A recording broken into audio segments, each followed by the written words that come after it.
I've started to think about art of any kind, made by anybody, trained or untrained, quote-unquote professional or not, child or adult, with a quote-unquote healthy mind or a damaged mind or a quote-unquote ill mind, whatever. I don't know. I kind of think the only way to really understand art is just as a reflection of the mind and body that made it, and that is it. It is simply a revelation of that mind and body at that time.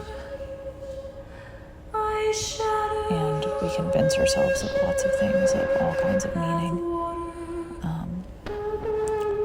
and connections between our selves, our minds and bodies, and the wider world. But it can really only be that. And it's much more like personal and humble that way. It's just an extrusion of the mind of that person, body of that person. Also, I think all of my work is just like a attempt to constitute a self. I think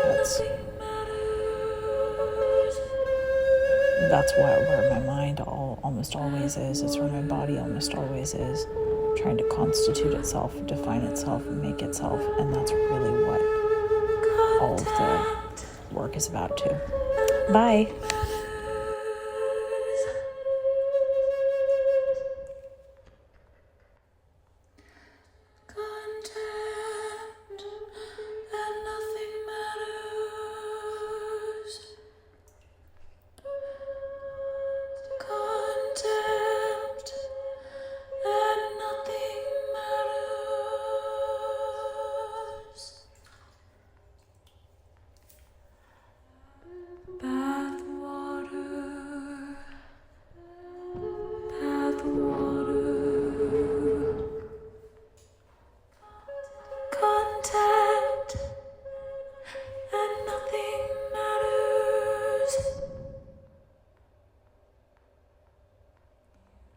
You scatter, you scatter.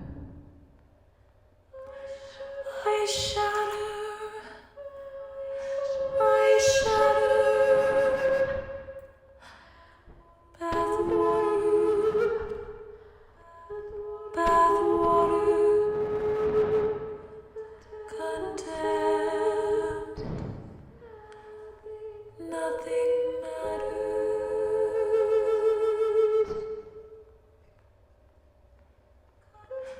Contempt, and nothing matters.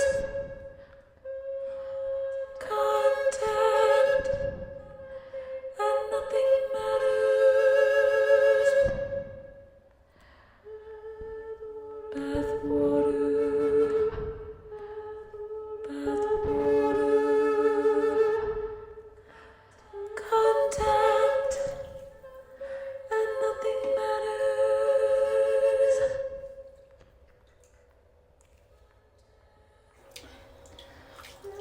I think I might be really way too tired to be having thoughts, but I just want to record this because I think it actually might be significant. Okay, I'm going to try to just stay on topic and not give too much information. The idea for actual action is that a type of drawing that quickly records fleeting thoughts, but with traditional drawing, like a piece of paper and a pencil or a marker or whatever, is a better reflection of the way that we're processing information right now than consider drawing like modeled objects, etc. I'm thinking about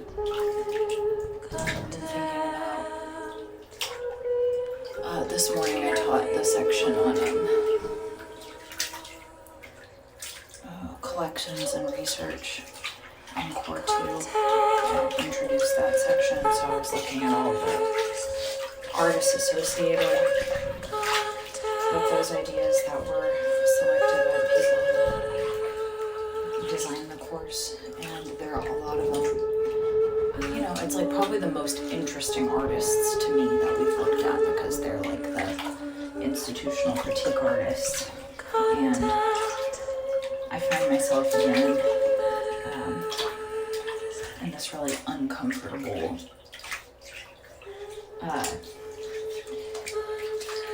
feeling of not fitting, not knowing what to do with my work, feeling like in a real uncomfortable, ambiguous in-between. Doesn't feel good. I feel like I can't find it. I can't locate myself in any kind of art context or dialogue, and it's not cool. It's just, it feels, it's demoralizing. It's kind of hopeless. Like, I can't sell myself like an elevator pitch, because I can't land on like one way of explaining what I do or what I'm interested in. It's like, well, I draw and I do paint, even though painting is just more what this taste with me from being around the Texas State Painting Studio. I honestly don't even want to say that I paint anymore. But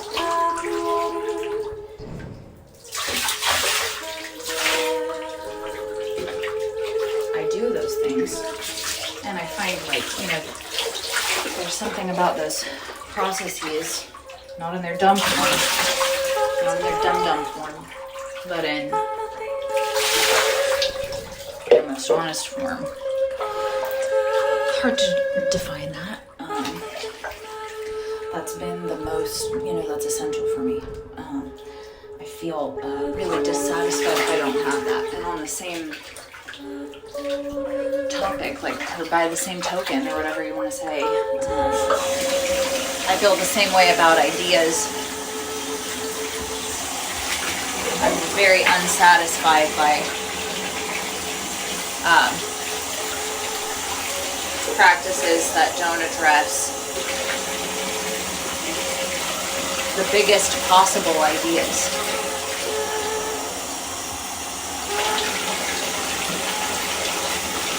And then at the end of the class, I asked for student volunteers to help me with that installation at Good Dad Studios.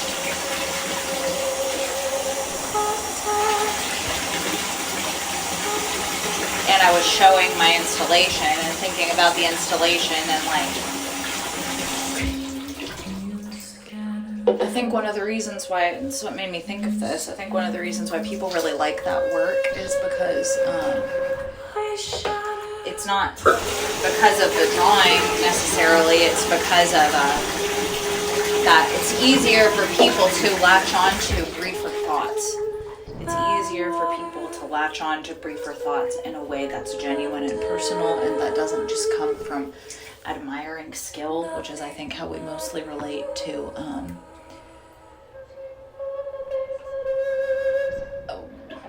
things that take longer. I'll just put it that way. You know, paintings that take longer, drawings that take longer. We marvel at the skill more than we are connecting to the content or subject matter. So I think that that's one of the reasons why people connect to those drawings. They were made, you know, very with an immediacy that was necessary for me. Not that it wasn't intentional when I started doing those, but it was necessary. I had to do it, and that comes from my kind of my attachment to traditional painting and drawing. That only those things can that directly translate what my physical organism is propelling me to do. But now, you know, it's been how long has it been? So I started making those in 2015, so it's been almost a decade.